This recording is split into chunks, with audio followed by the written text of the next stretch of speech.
Franklin sent me a message saying I had disappointed him, that I had chosen strangers over my own blood, that I would regret it someday. Simone lowered her eyes as she finished the sentence. For a moment, the apartment was completely silent. I watched her carefully, not with anger anymore, but with curiosity. Because the woman sitting in front of me wasn't the same woman I had seen at that restaurant. The elegant, confident Simone who sat quietly while her parents humiliated me was gone. In her place was someone honest, someone who looked like she was finally seeing the world clearly. Finally, I spoke. "Do you regret what you said to them?" I asked calmly. Simone shook her head immediately. "No," she said. "I regret staying silent for so many years, but I don't regret speaking up." She looked up at me with red eyes. For the first time in my life, I felt free. I nodded slowly. "Freedom is expensive, not in money, but in courage." Simone continued. "They think you manipulated Marcus and me. They think you staged everything to humiliate them." I smiled faintly. "That sounds exactly like something Veronica would say." Simone almost laughed through her tears. "But the truth is," she said, "you didn't humiliate them, they humiliated themselves." That was the first time since she arrived that I truly relaxed. Because that sentence told me everything I needed to know. She understood. And once someone understands that truth, there is no going back. The conversation that changed everything. Simone leaned forward slightly. "I don't want to lose my parents," she said quietly. "You won't," I replied. "But your relationship with them will change." "How?" she asked. "It will become honest." I folded my hands calmly. "Right now your parents believe love means control. They believe money gives them authority over your life." Simone nodded slowly. "That's true, but now," I continued, "you've shown them that their money doesn't control you anymore, and that terrifies them." Simone looked surprised. "Terrifies them?" "Yes, because if they can't control you with money, they don't know how to relate to you anymore." She sat back, absorbing the idea. I could see something shift in her expression. "Understanding, real understanding. A new beginning." After a few moments, Simone spoke again. "I want to learn," she said softly. "Learn what?" "How to live like you." That made me laugh gently. "Trust me," I said, "my life isn't a model for anyone." "But your values are," she replied. That answer caught me off guard. She continued. "You have everything my parents wanted: money, success, power, but you live like a normal person. You treat people with respect. You don't try to prove anything. That's real wealth." I looked at her carefully. Because those were not the words of someone trying to apologize. Those were the words of someone who had truly changed. The one condition. Finally, I stood up and walked to the kitchen. I poured 2 cups of tea and brought one to her. "Simone," I said calmly, "if you want a relationship with me, there is only one rule." She looked nervous. "What rule?" "Honesty." I sat down again. "No pretending, no silence when something is wrong. If you disagree with me, say it. If I disappoint you, tell me." She nodded immediately. "I promise." Then she hesitated. "And will you forgive my parents?" I took a slow sip of tea before answering. "Forgiveness is possible," I said. "But trust has to be rebuilt, and that takes time." Simone accepted that without argument, which told me she was ready to grow. Marcus arrives an hour later. Marcus knocked on the door. When he walked in and saw Simone sitting calmly in my living room, he looked relieved. "Everything okay?" he asked nervously. Simone stood up and hugged him. "Yes," she said. "Everything is finally okay." Marcus looked at me, and for the first time since the dinner, he smiled. A real smile. 6 months later, life slowly returned to normal. Marcus and Simone began building their own boundaries. They visited me often, not out of obligation but because they wanted to. As for Veronica and Franklin, they stayed distant for a while. Pride is a stubborn thing, but eventually even pride gets tired. One evening, 6 months later, I received a message. It was from Veronica. It only had one sentence. "I realize now that respect cannot be bought. Perhaps someday we can start again." I didn't answer immediately, not because I was angry, but because real change deserves patience. The truth about wealth. That night I sat in my quiet apartment again. The same small living room, the same old furniture, the same simple life, and I thought about everything that had happened.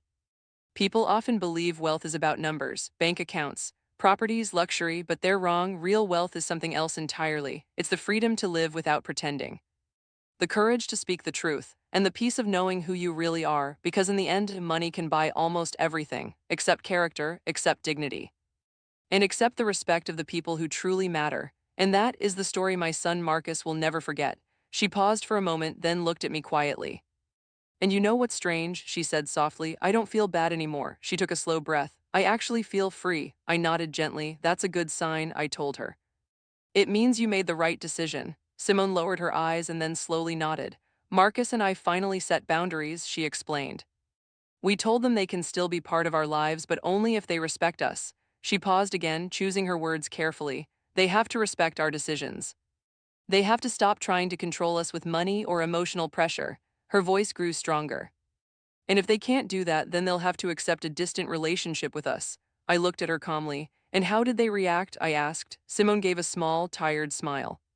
Badly, she shook her head slightly. Veronica said we were ungrateful. She said they sacrificed everything for me. She let out a quiet breath. And Franklin, he threatened to disinherit me. I raised an eyebrow slightly. He said he would cut off all financial support, she continued. As if that's the only thing we care about, her eyes filled with sadness, as if our love for them depended on their money. I leaned back in my chair. That's sad, I said quietly. Very sad, Simone agreed. She looked down at her hands. They have so much and yet they enjoy nothing. Her voice carried a quiet realization. They just accumulate wealth, they compete. They show off, she looked up again, but they never stop to ask themselves if they're actually happy, if they have peace, if they have real relationships, she sighed softly. They just count their properties and feel victorious, while inside they are empty. For a moment, silence filled the room, then Simone looked at me directly.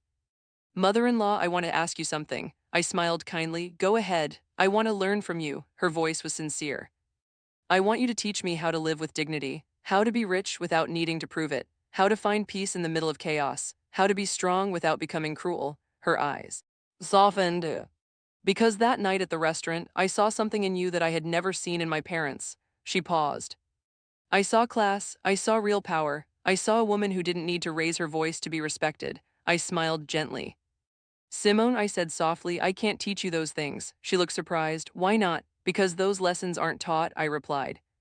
They are lived. They come from mistakes, from failures, from falling down and getting back up again. I leaned forward slightly. The only thing I can do is share my experiences and tell you that the path isn't easy. You will face criticism, judgment, people who don't understand why you choose to live differently. I paused. But if you stay true to your values, if you live honestly, you will find peace. And that peace, I said quietly, is worth more than any amount of money. Simone nodded slowly. I want to try, she said. I want to become better, not just for Marcus, but for myself. Her voice trembled slightly. Because I deserve to live without constant pressure, without always needing to impress people, without that endless fear of not being enough. I smiled warmly. Then start, I told her. But don't rush it. Change happens step by step, little by little, I continued gently.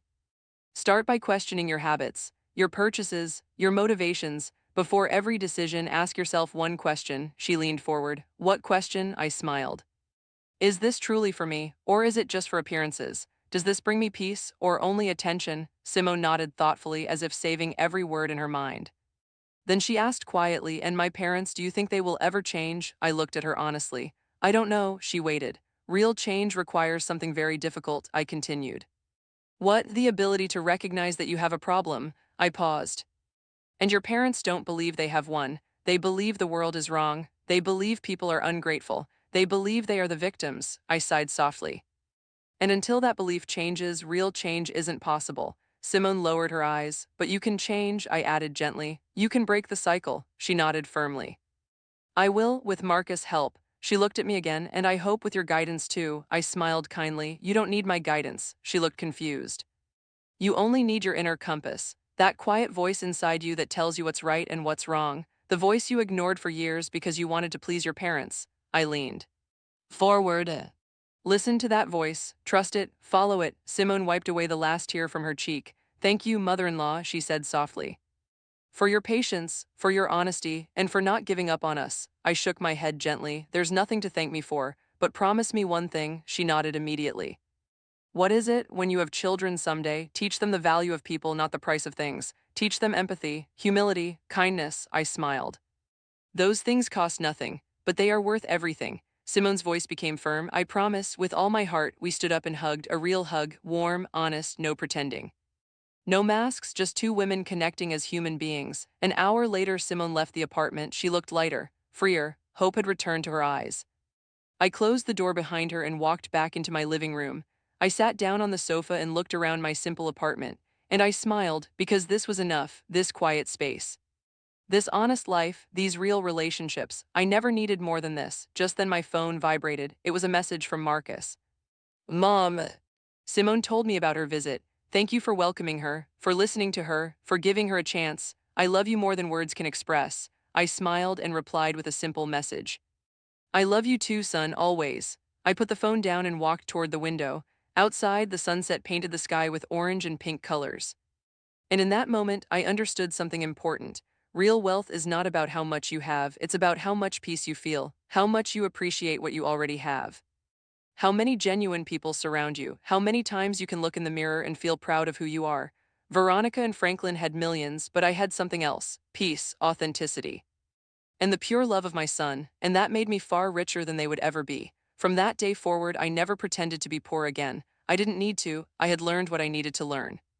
I had seen what I needed to see, and I had finally freed what needed to be free. Veronica and Franklin continued living their lives, rich in money but poor in spirit. But that was no longer my burden. I had spoken my truth, I had drawn my boundaries, and I had protected my peace. And for the first time in many years, I didn't have to pretend to be anyone else. I was simply a Lara, a mother, an executive, a survivor, a woman who fought for her dignity, a woman rich in every way that truly matters, and that was more than enough, it was everything. If you enjoyed this story, tell me in the comments where you're listening from, and if this story touched your heart. You can support the channel with a super thanks so I can continue bringing you more powerful life stories. Thank you so much for your support, and don't forget to subscribe for more stories like this. I'll see you in the next life story with love and respect.